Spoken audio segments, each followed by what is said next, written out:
Hey everyone, Rob B here with Rob D, and this week we've got part 2 of a very special story. Mark Ward has had an incredible property journey, and his success has been fantastic. But what drives someone to do that? What's in their head? How did he do it? Well, this week we'll share just that.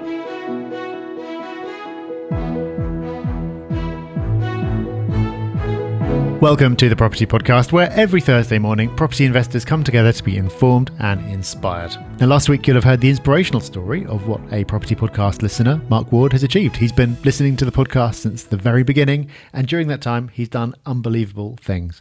And this week you'll find out that he's not done it because he's got magical powers. He's not done it because he spent a fortune on education. He's done it because of his mindset. So stick around, because in this episode you're going to get some valuable insights into how you can replicate his success. So our news story this week comes from The Express, and it's quite a subtle headline. We nearly missed this one. Brexit property warning in caps. Sell your house after this date to avoid losing money. Rob, a dramatic headline from The Express, one we obviously must pay attention to. Yeah, I'm terrified now. I was having a perfectly nice morning, and suddenly there's a scary headline. There's even a photo of Mark Carney pointing in a slightly intimidating way. So we should all be terrified. All this is basically saying is, if you're trying to sell a property, wait until after the 31st of October, which is when we're apparently going to find out what's going on with Brexit, although we've heard that on several dates in the past. And Rob, it sounds like people are heeding the warning of The Express, because you were saying just before we started recording that you've noticed in your area the supply of new properties coming onto the market has really dried up. It really has, to a level that it's noticeable. It's really surprised me. For once, we actually agree with the media. You probably shouldn't sell your home until after the 31st of October. So if you're selling an investment property, or you do flips or refurbs, if you can wait, it might be worth doing. However, if you're buying right now, then you should be super focused and super switched on, because the opportunity to do a great deal at the moment is fantastic because of this uncertainty. It's a very small window, but the whole of this Brexit window has been a great time to invest. And it's something we've talked about on the podcast a lot. Now, it doesn't mean after the 31st that window slams shut on that date. There'll be at least a few months of uncertainty straight after. It remains a fantastic time to get in and invest before the next stage of the 18-year property cycle, which is the boom phase. So a lot of negativity out there, a lot of uncertainty, but for property investors, a lot of opportunity. So every week on the Property Podcast, we ask you to share your success stories with us, whether it's via our social channels, our forum, or an iTunes review. We'd love to get them in. And that massively motivates us, because we've put out a fair bit of content trying to help you over numerous years now. But it's when we get feedback that people have used that content that leaves us inspired to do more and give you more. And there aren't many messages that have inspired us more than one that we received a while back from Mark on Instagram. He said, I've gone from telling you about my first buy-to-let 5 years ago to now just getting my 10th that should complete in the next 2 weeks. And I'm planning to do hopefully another 3 to 4 this year. So obviously, after reading that, we had to find out more. So hopefully you heard the first part of this conversation last week, where Rob D went through the beginnings of Mark's journey. Now, if you haven't listened to that episode yet, make sure you go back and check that one out. But to refresh everyone's memory, Mark's been investing for just over 5 years, and he's managed to build a portfolio of 10 houses, which is increasing at a rapid rate. He's focusing on a strategy of buying below market value, refurbing, and then refinancing. He's been using traditional mortgages and a little bit of bridging too, but Mark's been doing a few things that are completely unique. Yeah, Mark's purchasing in a known flood risk zone for starters, which is obviously quite a risky thing to do, but he's done his research and he knows that the flood defences are coming in, and soon his area will be second only to London in terms of how well protected it is.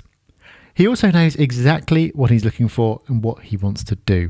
He's built amazing relationships with builders and brokers, and he's got such a great relationship with his estate agent. He not only gets a first look at great deals, he's able to offer with confidence without even viewing them. There aren't many people who have any kind of positive relationship with estate agents, but to get to that level is quite something. Obviously, he knows the area he's investing in extremely well.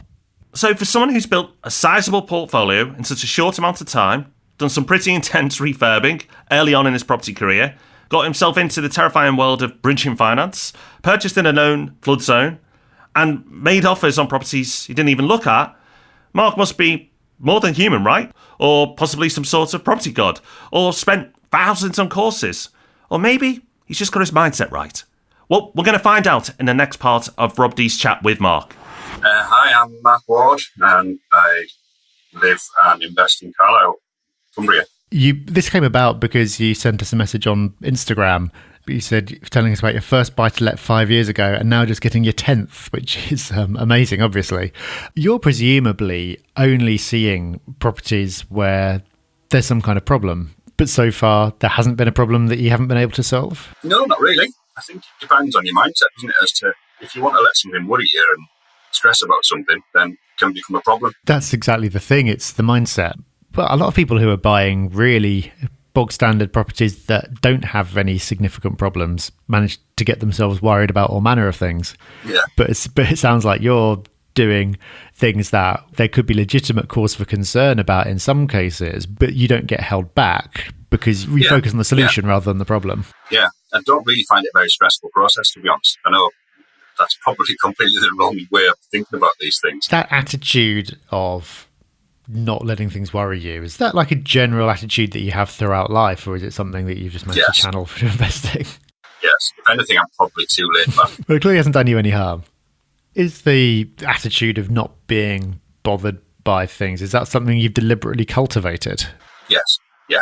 I don't find that worrying and stressing about things makes the problem any better at all. If anything, it makes it worse. So I will always try and be as stressed less as possible, basically. I see that buying the properties and building the property side of things up, if anything, is more of a reassurance to me that it's assets in the background, basically. So if anything ever did go wrong, then I've got my properties to fall back on. How much of your time do you think property takes up at the moment? It goes in stages, basically. When we first complete on a house, obviously I like to get involved and pull the kitchen out and to do any things that I can do, basically, and prepare it for the lads to go back in and put it all back together. So, and then afterwards, I'll call in once or twice a week just to take some photos and have a look and see how things are going. More for personal interest than actually checking. I like to just keep involved, and if there's any problems, then they can speak to me about it and we can get it resolved there and then, generally. Then once you've got a property up and running, does it take up any of your time? No, not really. I'll call into the letting agents once a month or so, just check everything's all right. But no, everything runs really quite smoothly. When we're doing the houses up, we try to do them to quite a good standard, probably more than they need to be, basically. We generally have very good tenants that go into them because they appreciate that we have done quite a lot of work to them. There isn't any problems in them. What size is the portfolio up to now? We've got 10 at the moment, and then this one that the offer has been accepted, we'll take it up to 11. You've been going at a rate of 2 a year on average. Has it sped up recently? Yeah, it's sped up. There was 2 year gap between the first two. So on average, it's about 3 a year I'm doing. And then obviously as the rents come in to the account, that obviously just builds up. And then in theory, that's then helping me with more deposits. As the snowball gets bigger, then in theory it should get easier to carry on with it. Is raising the deposits, is that the constraint that's preventing you from going faster? So if you had the cash, would you have the access to the deals if you had more cash? I think so. But I don't want to just buy in for the sake of buying, if that makes sense. I want to make sure that I'm buying the right things. I could go out and buy 3 or 4 of them in the next month or two if I really needed to. But it's a case of trying to make sure that, as I say, I am buying the right properties, trying to make sure they are actually below, the what they say they are below the value they're supposed to be. The refurb will be where it needs to be. And when you say buying the right properties, clearly buying it below market value is the main thing you've talked about. Are there any other criteria that you've got? I like a family house as such. So I've got a vision of the tenant that's in there, basically, as I'm buying the house. So you can kind of see who you're buying for, if that makes sense. And as long as that's the right market, and the figures stack up, then I think it's a good house. Try to stick away from your standard 2-bed terraces, but I like excellent local authority with nice, a decent bit of garden with it, and the nice, solidly built houses, basically. What's your reason for staying away from the 2-bed terraces? There's just a lot of competition for them, and I find that, in my mind, the tenant that has a 2-bed terrace is a younger person that might not stay as long, where I find that the 3-bed ex-council is more family, and hopefully get the children into the local school and stay for a longer time, basically. So you're up to 10 now, soon to be 11. Where does it stop? Have you got an end number in mind? First goal basically is 21. 21 gives me enough of a buffer that completely replaces my income from the main company. And when do you reckon you'll have that first goal done by? I think I'll have the next 3 or 4 years. I think I'll have done that. Maybe less. Probably more like 3. Has your strategy changed at all over time, or do you see it changing in the future? I'm quite happy at the moment doing what I'm doing. I can't say I won't go into other things as time goes on and as we get a bit bigger. But at the moment, I'm quite like the standard. Buy them, do them up, refinance them and move them on, basically. Quite like that model. So you said that you've been listening to the podcast since the beginning. Thank you for that. And you still listen to podcasts? I found you after about episode 10, so I didn't have too much to catch up on. And I'd done that while I was pulling a wall down at work as we were expanding our offices. Wow. So it was quite a good thing. It was quite a good find. I'm impressed that you've stuck with us through all this time. Yeah, absolutely. Even with the American days. Yeah, exactly. If you made it through that, then you're doing all right. How has the education side of things, not just ours, but everyone's, how's that helped you? I think it's just confidence. You're not on your own. Everybody else is doing the same thing as well, basically.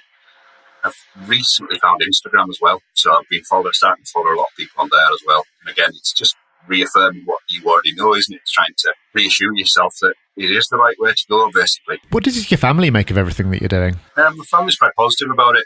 They do see the long-term benefits of where it's going to go. My wife, basically, she is on a career break at the moment, so her role is basically she looks after the children and makes my life quite unstressful and easy as it can be, basically. So I can concentrate on doing all the other things, basically, with the house and the main business. Well, you've been in property for not all that long, really, in the scheme of things. No, not when you listen to other people that have been doing it for 20 odd years. I'm relatively, I still see myself as a relative newcomer. But in that time, you have achieved things that some people might never do in terms of both the quantity of properties that you've built up and some of the things that you've done, like using bridging and doing refurbs and things like that some people will never get the confidence to do. So you've built up a lot of experience in a short space of time. If you went to a networking event this week and you met somebody who was just starting out, just wanting to get into property, what kind of advice would you pass on to them? Don't start too big, basically, I think, and try not to overthink everything. Just, if the deal's correct, then the deal's correct. I mean, luckily for Carlisle, where I solely invest at the moment, the prices are really, really reasonable. You can pick up a really nice house between 80 and 120,000. There's deals around, basically, and I'm not throwing big money into it as deposits and refurbs. I don't see the risk. Again, that's maybe just the attitude I have to it. Mark, we've only known each other about half an hour, so I wouldn't say I know you particularly well, but I'm getting the vibe that you're a pretty relaxed kind of guy. I'm struggling to imagine you getting stressed out by too much. You're nevertheless doing you're juggling a lot. Whatever you're doing, however well it's going, there's always random stuff like that happening in property. Yeah. And there's always something with refurbs. You're juggling mortgages and refinances and bridging. There's a lot going on. So how do you stay sane? How do you balance it all in your own mind and make sure be relaxed enough to keep your sanity, but also balance that by staying on top of things enough that everything gets done? I've got a big dog who takes a lot of walking. So we can do 8 to 10 mile a day, basically, out and about. We just wander around the rivers and around the streets, and it gives me a lot of thinking time, basically.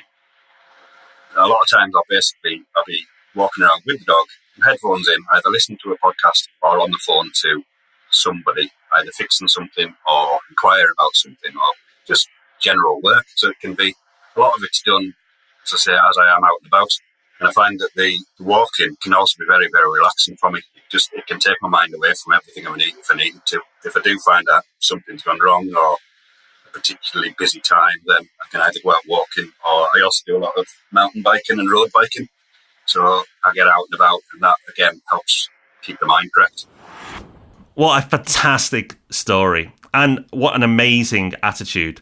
There's no way that Mark's not going to smash his goal of getting 21 properties and then some. His mindset is on point. He's putting in the work, the hard yards, and he knows his area well. He's got the right team in place, but probably most important of all, he took action. He wasn't waiting for the perfect deal or the right economic conditions. He just went for it. So last time, Rob, we learned about his strategy, how he does refurbs, buying on floodplains, all interesting stuff. This week was quite different, and it was all about his mindset, but that is so important. We've talked about mindset a lot on the podcast, but if you get that right, it can be your most important tool as a property investor. Definitely. You can have all the knowledge you like, but if you don't have your mindset right, you're not going to be able to push yourself to do what needs to be done, to take the risks you need to take, and to deal with the challenges that inevitably are going to come up. You can hear in Mark's voice, he's a pretty chilled kind of guy, and to an extent you get the impression that that's just the way he is, but he's clearly taken steps to maintain this attitude of his. He talked about how he goes on walks to clear his head, same as you've talked about doing in the past, Rob. And I'm sure that's really helped him, because he said there hasn't been a problem yet that he hasn't been able to solve.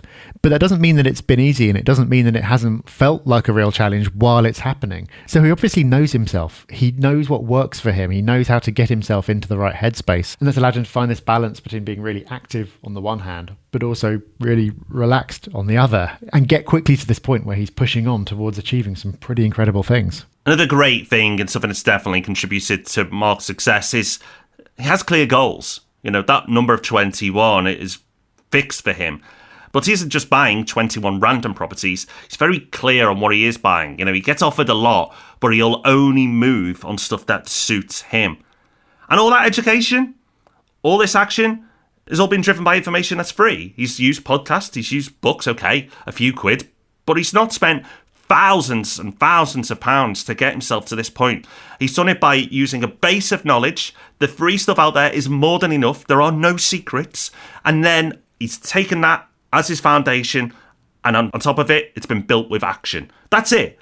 What you have through the Property Podcast, Rob's books, the YouTube channel, everything else we give you is more than enough to take action. And as we said before, the thing that's going to make us look bad, and where your real education is really going to start, is when you do it. That's the key. And that's what Mark has learned more by doing this than listening to the podcasts.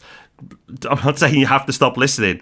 Use it as a supplement, use it as support, but it's the action where the learning happens. So congratulations, Mark. An incredible story, and thank you for sharing it. Time now for Hub Extra, that part of the show where we give you that little bit more, either a tool or a resource, or sometimes a quote. And Rob, you've dug out a quote for us to mull over today. And yes, it's very much linked to what we've been talking about in this episode and last week as well, which is about taking action. And this quote comes from Benjamin Franklin. And it says, "Well done is better than well said." And that's the thing, Rob. We can talk about property all we want, and you can talk about what we're going to do and what our goals are, but it's actually the action, the work, and the success of that work, which is far more important. Yeah, you'll come across a lot of people, I'm sure you have, who have very happily tell you at great length about all the things that they're going to do. They'll talk a great game. You'll be blown away by the things that they're going to do in the future. And you know what? Maybe they will, but talking about it is easy. Doing it is a lot harder. They're always far more impressed to hear about someone who's actually done it already. That ties straight back into the conversation we had with Mark. He's not going to corner you at a networking meeting and talk your face off for an hour about how amazing he is. He's not a man of that many words, but he's gone and he's done it. And that's what we should all be aspiring to do. So that's us done for another week. If you've been inspired by the last couple of episodes and Mark's story, then get in touch. You can contact us via social media at Property Hub UK. You can get in touch via the Property Hub forum. However you do it, we'd love to hear from you. That's how Mark got in touch originally. And if you're thinking, you know what, I can't wait for the next podcast, I need more content now, well, head across to our YouTube channel and subscribe to make sure you get all the property videos we're putting out there. And we're really churning them out at the moment. So make sure you check that out. But until we're back on Tuesday with Ask Rob and Rob, we'll love you and leave you. Take care, have fun, bye-bye. Bye-bye.